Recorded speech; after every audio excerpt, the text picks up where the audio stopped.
राधे राधे, हरे कृष्णा दोस्तों। एक बार प्रेमानंद महाराज का ये वीडियो देखिए, बहुत ही अच्छा सीख मिलता है इस वीडियो से। और इस वीडियो को एंड तक जरूर देखना ध्यान से। राहुल कसेरा जी, राधे राधे प्रभु जी महाराज जी, इनका थोड़ा हंसी वाला प्रश्न है। महाराज जी, खूब जोर का भजन कीर्तन करने वाली भार्या चाहता हूँ, इसका चयन मैं कैसे करूं? हेलो प्रभु से प्रार्थना, अच्छी बात है, अच्छी बात। और आपके जैसा दिव्य बालक। हाँ, अच्छी बात है। और आप वो अवस्था भी बता दीजिए कि मतलब देखो बच्चा, उतने वर्ष तक उसका पालन पोषण करके फिर उसे विरक्त मार्ग में वृंदावन। पहले दुल्हन तो मिले यार। देखो, प्रेमानंद जैसा तो प्रेमानंद है। भगवान अद्वितीय सबको बनाते हैं, कुछ ना कुछ फर्क रखते हैं, नहीं रखते? तो हमारे जैसा लड़का तो या तो हम ही आए आपके यहाँ, तो तुम तो अभी इतनी अवस्था के हो। अब या तो हम मरे और फिर तुम्हारे अंश से पैदा हो, तब ये बात है। तो ये तो अब होगा नहीं, क्योंकि हमको तो जाना है श्री जी के पास, अब जन्म होना नहीं। तो अब हमारे जैसा मतलब एक भक्त समझो, भक्त पुत्र पैदा हो। लेकिन हमारे जैसा भक्त पुत्र महाराज जी, उससे पहले पत्नी तो आ जाए। आए, भार्या सुंदरो सखू भाई। सखू भाई जैसे। आंग तो बहुत गुरु ऊंची है। सखू भाई जैसी पत्नी हो, प्रेमानंद जैसा लड़का हो, तो फिर बाप कैसा होना चाहिए? बात ये तो देख, तुम्हारी मांग तो है, जैसे नहीं मतलब हीरे का हार हो, स्वर्ण की करधनी हो, तो रकम कितनी तुम्हारे पास? बात समझ में आ रही कि नहीं? तुम्हारा साधन बल क्या है? अगर भगवान श्री कृष्ण को पुत्र रूप में नंद यशोदा ने प्राप्त किया तो उनका भजन देख लो। अगर मनोयोग के अनुसार पत्नी प्राप्त की करदम जी ने, तो 10,000 वर्ष तक तपस्या की और भगवान प्रसन्न हुए, तब उनसे मांगा तो देहूती रूप पत्नी, और भगवान कपिल देव जी पुत्र रूप में प्रकट हुए। तो बढ़िया मांग है तुम्हारी। अब जैसे कह दे कि हमको अमुक चीज चाहिए, तो हमें लगता है उसके लिए हमारे पास रकम होनी चाहिए। ऐसे हमारे पास तपस्या होनी चाहिए। हमारे पिता ने कभी पादुका जीवन में नहीं पहनी और किसान थे। गुरु की पादुका झोली पे, गीता जी, रामायण, गंगाजल, ये साथ 10 बजे 11 बजे तक बैल की तरह मेहनत करते, हल जोतते नंगे पैर, और फिर स्नान करके गुरु की पादुका का चरणामृत पीते, गीता और रामायण का पाठ करते, और खड़े होकर आसपास देखते कोई संत महात्मा दिखाई दे जाए, तब फिर जो भोजन आया रूखा सूखा उसे पाते, और हर समय नाम जप करते हुए। और कभी बनियाइन कुर्ता नहीं पहना, एक नीचे अचला एक ऊपर अचला मार्किन का। भीषण सर्दी में कभी स्वेटर कभी बनियाइन कर। ऐसे महान तपस्वी ब्रह्म ऋषि, 1 रुपया कभी बेईमानी का नहीं आ सकता, एक भी कोई अधर्माचरण घर गृहस्थी में नहीं कर सकता, मोहल्ले में प्याज लहसुन नहीं आ सकता। मतलब ऐसे पांडित्य, ऐसे भागवतिक भाव। और शाम के जब पूरा परिवार बैठता, तब भागवत की चर्चा होती, सब भागवत सुनते, अपनी अपनी सैया में जाओ, 4 बजे फिर उठ के फिर शुरू भगवत कीर्तन, भगवान नाम, शंखत ध्वनि, आरती, पूजा। और माता जी हर समय एक 2 खंडा का मकान था, 2 खंड का। ऊपर वाले खंड में राधा कृष्ण की मूर्ति सामने रखे, वो जपय में बैठी रहती हर समय। तब प्रेमानंद जन्मा उनके घर में। पूर्व का ऐसा थोड़ी कर्म, बचपन से ही भागवतिक संस्कार भगवत। हम ये कहते हैं भगवान आपकी अभिलाषा पूर्ण कर सकते हैं, पर उसके लिए बहुत तपस्या होनी चाहिए। हजारों महात्माओं का सेवन पिताजी ने किया, हजारों महात्माओं का। 8-8, 10-10 महात्मा रोज आते रहते, सबका चरणोदक, सबको भोजन, सबको आने जाने की कोई दक्षिणा व्यवस्था। किसान आदमी, मेहनत की कमाई। तो उसका प्रभाव पड़ा कि हम कई लोग भगवान के मार्ग में हैं, कई, और सब ईमानदारी से तपस्या भजन करने वाले। संसार का ऐसा नहीं, साहब नियम संयम से केवल अपने अपने भजन मार्ग में लगने वाले। तो असंभव नहीं है, जब भगवान मिल सकते हैं तो फिर सब कुछ हो सकता है, पर उसके लिए बच्चा बहुत तपस्या चाहिए।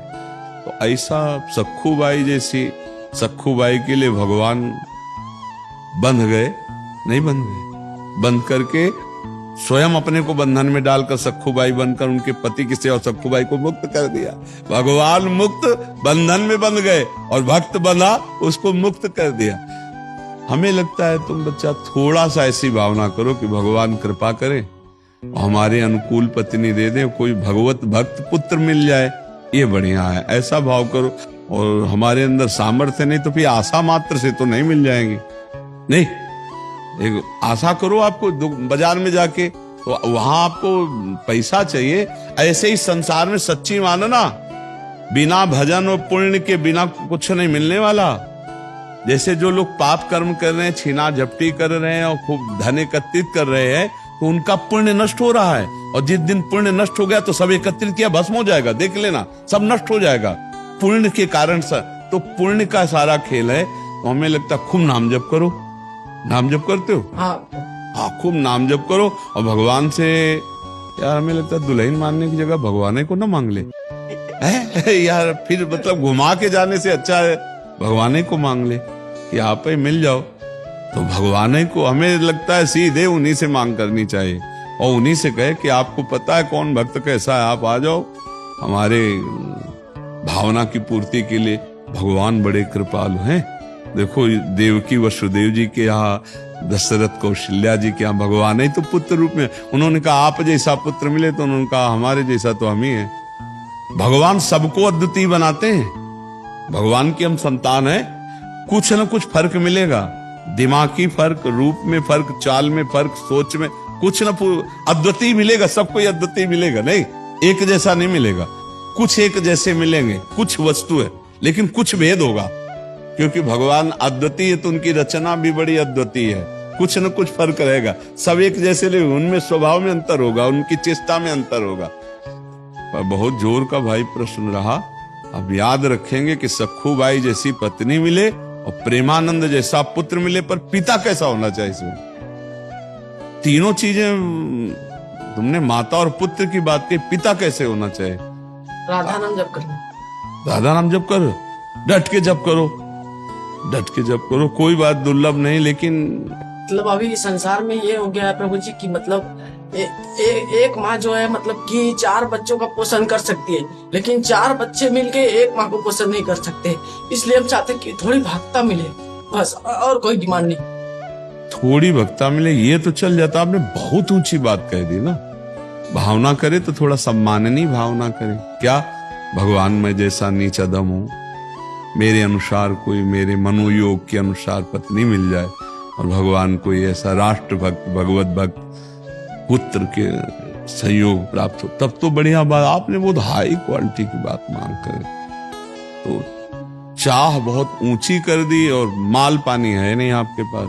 तो ऐसा नहीं कि एक से एक तपस्विनी, एक से एक जितेंद्रीय साध्वी है।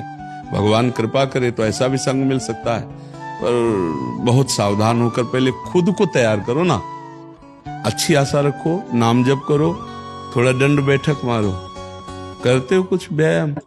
महाराज जी जब से सुना मतलब अभी फिलहाल 10-15 दिन से, तो मतलब कि सुबह 4 बजे उठता हूँ, उसके बाद वज्रासन में तांबे के पात्र में रखे आज ऐसा बताया गया है। हाँ, थोड़ा व्यायाम करते हो? अब शुरू किया? व्यायाम शुरू किया, 10-15 मिनट करता हूँ। पहले अच्छा, अगर बताओ दुल्हन ना मिले तो क्या करोगे फिर? तो फिर बाबा जी बनेंगे। अगर मांस मछली भी खाएगी तो नहीं करेंगे साथ। मांस मछली भी खाएगी, लहसुन प्याज भी खाएगी। वैसे आजकल जो दुल्हन को मांग रहे हो, भगवान ब्रह्मा जी कोई नई रचना करे हो तो हमें नहीं लगता सही। लई तो बहुत कठिन लई।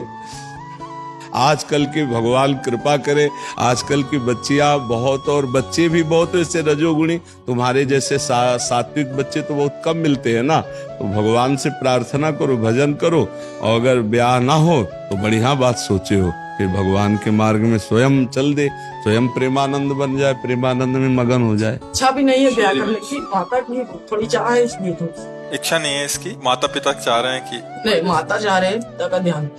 पिता का शरीर पूरा होगा। कै भाई हो? तो बड़ा कौन है?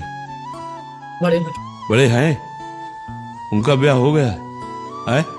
हाँ तो ठीक है, तुम आप इंतजार करो, सखू बाई जैसी कोई देवी मिले, और ना मिले तो फिर भजन के मार्ग में निकल पड़ना।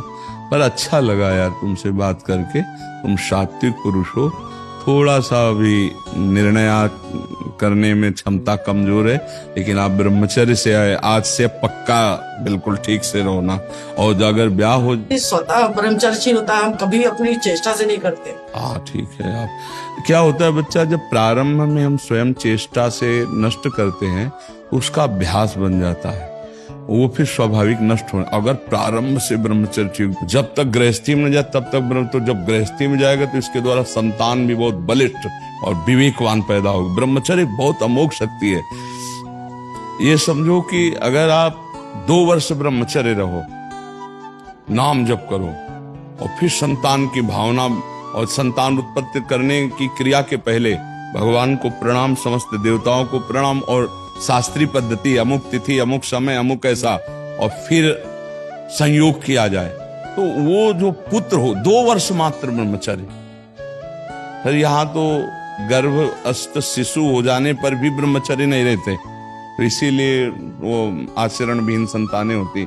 इसका बड़ा प्रयोग का जो शास्त्रीय पद्धतियां हैं, इनका बड़ा बल है। जिस समय भगवान कश्यप जी ने ब्रह्मचर्य धारण करके और विनता और कद्रुप है, तो विनता से गरुण भगवान पैदा हुए, अरुण भगवान पैदा हुए, 2 पुत्र, जो अरुण जी सूर्य के सारथी और गरुण जी हरि के वाहन, और कद्रु से भगवान शेष जी पैदा हुए, वासुकी जी पैदा हुए। ये देखो ब्रह्मचर्य का चमत्कार। वो ऐसे नहीं, जब संतान प्रकट करते थे तो बहुत वर्ष ब्रह्मचर्य रह के तप करके तब फिर संतान प्रकट करते थे। अब जैसे गंदे आचरण, गंदा पेय पदार्थ पे गंदी भावनाएं, तो वैसे संतानें होती। अगर वास्तविक अपने जीवन में अपनी संतान की उन्नति चाहे तो कुछ समय तक ब्रह्मचर्य रह करके तब ऐसा, और जब गर्भ में बालक आ जाए, ये पता चल जाए गर्भ, तो कभी संयोग ना करे, फिर भगवान नाम कीर्तन, खान पान साथ, तो उस बालक में, गर्भस्थ शिशु में भक्ति के परमाणु आ जाएंगे, और वो चाहे राष्ट्र भक्त बने, चाहे भगवत भक्त बने, वो नाम रोशन करेगा। अब आजकल वासनाओं से सब खेल हो रहे हैं, तो इसीलिए संतानों में वो ओज, तेज, वो संयम नहीं पाया जाता। ब्रह्मचर्य बहुत बड़ी तपस्या है, बहुत बड़ा जीवन है, जिसको लोग समझ नहीं रहे। छोटे छोटे बच्चे ब्रह्मचर्य की हानि कर रहे हैं। ब्रह्मचर्य को बहुत संभालना चाहिए। मोबाइल से के दोषों से बचना चाहिए, गंदे दोष करेंगे तो उससे हानि हो जाती है। ठीक है बच्चा, नाम जप करो, थोड़ा दंड बैठक मारो और अपने अच्छे भाव से रहो, और इंतजार करो जब ऐसा कोई संयोग बन जाए। 26 के हो, कई साल इंतजार करोगे? 36 तक। 36 तक देख लो भाई, अगर जिंदा रहे तो 36 के बाद फिर मिल लेना। ले आप ठीक है, आगे